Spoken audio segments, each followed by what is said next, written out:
Tensions are mounting in West Asia as Israel prepares a response to Iran's last week missile strike. The focus has now shifted to Biden and Netanyahu's talks.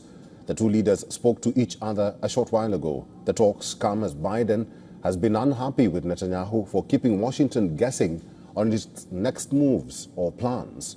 Here's a report.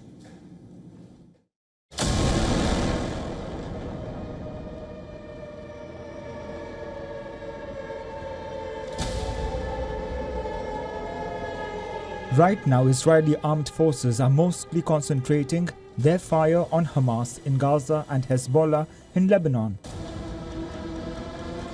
Hezbollah says its fighters are locked in clashes with Israeli troops in southern Lebanon, using rocket-propelled weapons to repel Israeli attempts to breach the border.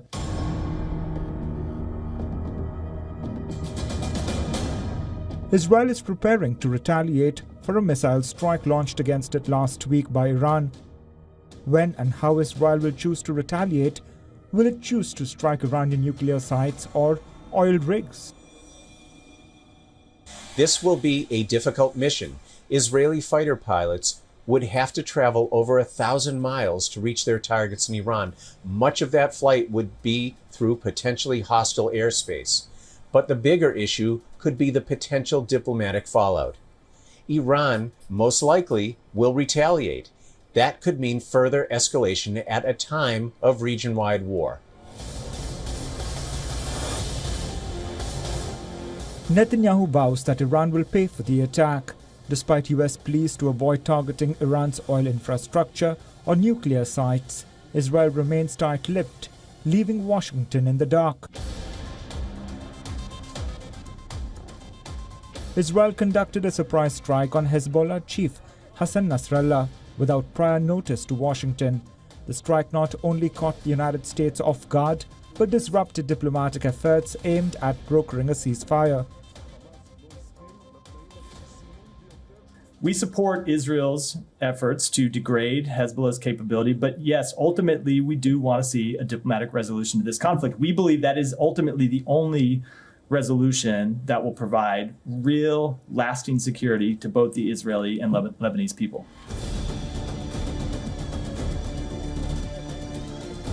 President Biden is reportedly furious, underscoring the already frayed relationship between the two allies. A new book reveals Biden called Netanyahu a liar and a bad guy, and even some insults that cannot be reported on television.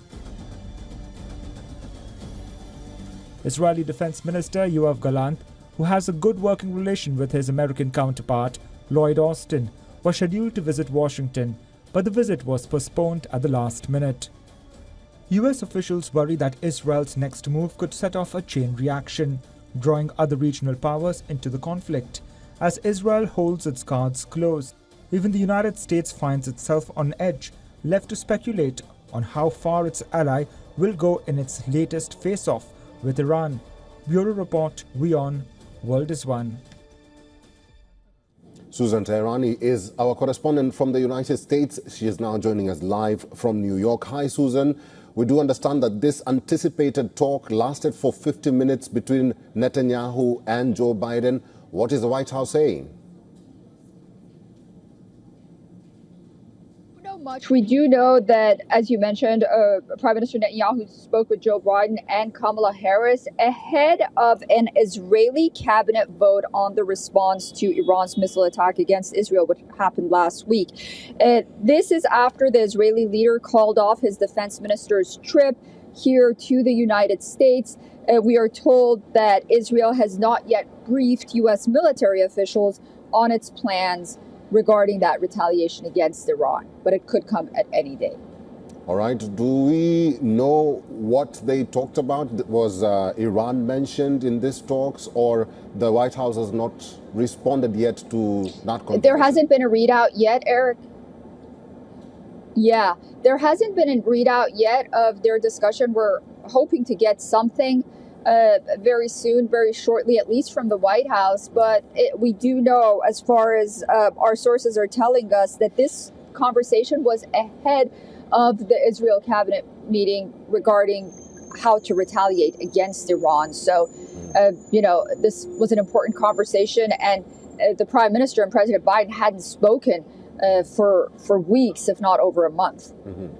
All right, this conversation did take place a few moments ago. We do understand that President Joe Biden and Israeli Prime Minister Benjamin Netanyahu did speak for 50 minutes, so we will be waiting for what the White House says and a brief from the White House on what exactly both leaders spoke about. That is our correspondent, Susan Teherani. Susan Teherani, we'll have to leave it there. Let's just wait. Thank you for talking to us today. For all the latest news, download the WION app and subscribe to our YouTube channel.